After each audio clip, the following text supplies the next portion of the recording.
లీలాశుకుల వారిచే రచింపబడిన శ్రీకృష్ణ కర్ణామృతం ప్రథమాశ్వాసం 12వ శ్లోకాన్ని ఈరోజు మనం అనుసంధానిద్దాం.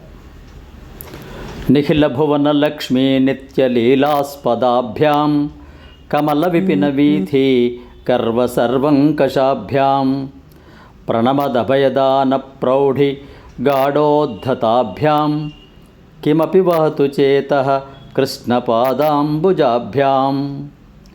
కృష్ణపాదాంబుజాభ్యాం కిమపి మమ చేతో వహతు.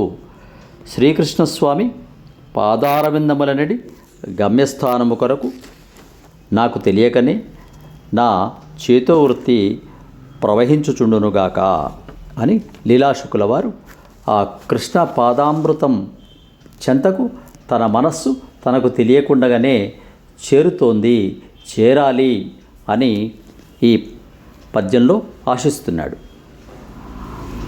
అనంత లోకములు సిరి సంపదలతో తులదూగుటకు కారణములైన నిత్య లీలా విభూతులు రెండింటికి కొలువైన నిలవైనవియు తామర పువ్వుల వరుసల శోభ యొక్క గర్వమును నిర్మూలించినవిను ప్రపన్నులు భక్తజనులకు అభయమిచ్చు నేర్పు వలని గర్వము చేత ఉద్ధతి వహించినవియును అయిన శ్రీకృష్ణ పాదారవిందముల కొరకు నా మనస్సు ఎలాంటి కోరిక లేకుండా ఆ పాదారవిందముల వైపు ప్రవహిస్తూ ఉంది అని లీలాశుకుల వారు ఆ పాదముల యొక్క గొప్పతనాన్ని తన మనస్సు తనకు తెలియకుండానే ఆ పాదారవిందముల వైపుకు ప్రవహిస్తుంది అనే విషయాన్ని ఈ శ్లోకంలో మనకు తెలియజేస్తున్నారు. ఆ పాదాలు అఖిల లోకాలకు సిరి సంపదలను ఇచ్చేటువంటివి.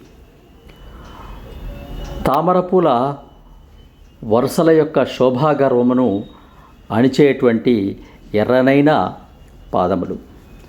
ప్రపన్నులు, ఆర్తులు,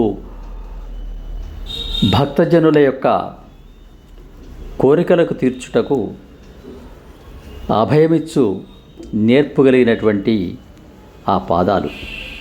అలాంటి కృష్ణ పాదారవిందముల కొరకై ఎల్లప్పుడూ తపిస్తూ తన మనస్సు ఎల్లప్పుడూ ఆ కృష్ణుని యొక్క పాదారవిందముల యందే ఉండాలని, తనకు తెలియకుండానైనా తన మనస్సు ఆ పాదారవిందములనే చేరుకోవాలని ఆ కృష్ణుని యొక్క పాదారవిందముల యొక్క గొప్పతనాన్ని ఈ శ్లోకంలో లీలాశుకుల వారు తెలియజేశారు.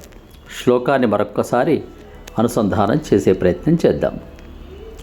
నిఖిల భువన లక్ష్మీ నిత్య లీలాస్పదాభ్యాం కమల విపిన వీథి గర్వ సర్వంకషాభ్యాం ప్రణమదభయదాన ప్రౌఢి గాఢోద్ధతాభ్యాం కిమపి వహతు చేతః కృష్ణపాదాంబుజాభ్యాం కిమపి వహతు చేతః కృష్ణపాదాంబుజాభ్యాం.